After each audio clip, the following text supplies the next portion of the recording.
Pernah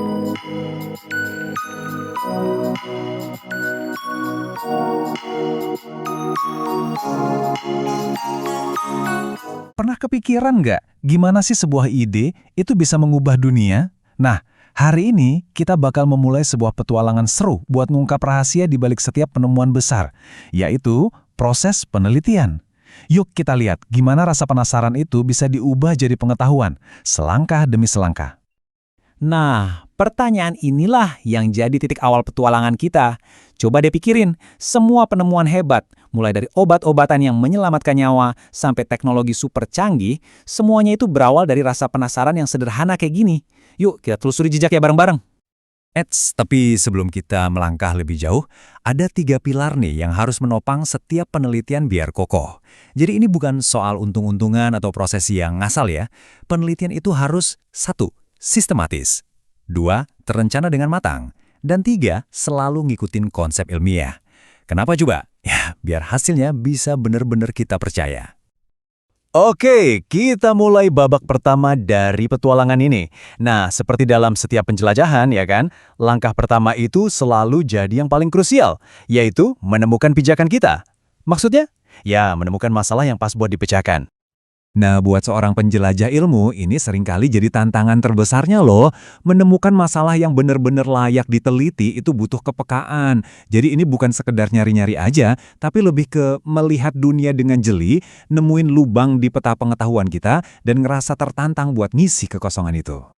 Oke, setelah Anda punya ide, jangan langsung terjun bebas ya. Langkah berikutnya adalah melakukan semacam misi pengintaian. Namanya studi pendahuluan. Anggap aja ini kayak pemanasan atau survei lokasi sebelum ekspedisi utamanya dimulai. Jadi apa sih tujuan utamanya? Simpel banget sebetulnya. Buat memastikan petualangan kita ini nanti nggak sia-sia. Studi pendahuluan ini bantu kita buat mempertajam pertanyaan penelitiannya, dan yang nggak kalah penting, ngecek lagi kita ini punya bekal yang cukup nggak buat menyelesaikan misi ini. Layak nggak buat dilanjutin? Oke, sekarang kita masuk ke fase perencanaan. Setelah misi pengintaian tadi selesai, sekarang waktunya kita gambar peta yang super detail. Peta inilah yang nantinya bakal jadi pemandu kita di setiap langkah penyelidikan. Dengan bekal informasi dari pengintaian awal tadi, kabut yang tadinya nutupin masalah kita tuh mulai sirna. Masalahnya jadi jauh lebih jelas. Nah, dari situ kita bisa merumuskannya jadi sebuah pertanyaan yang tajam.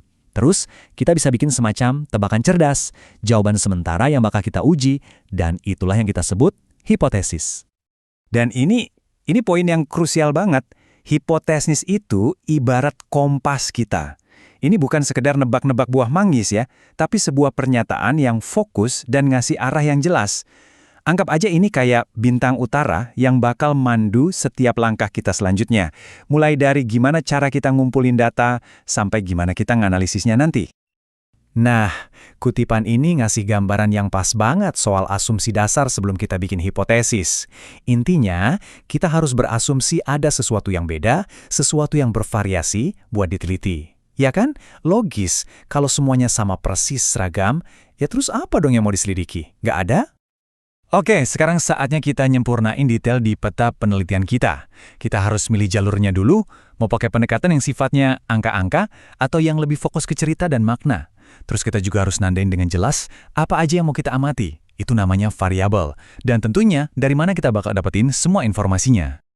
Oke, peta udah jadi, sekarang saatnya beraksi.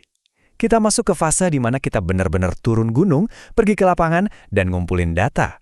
Inilah bukti-bukti mentah yang nanti bakal jadi dasar penemuan kita.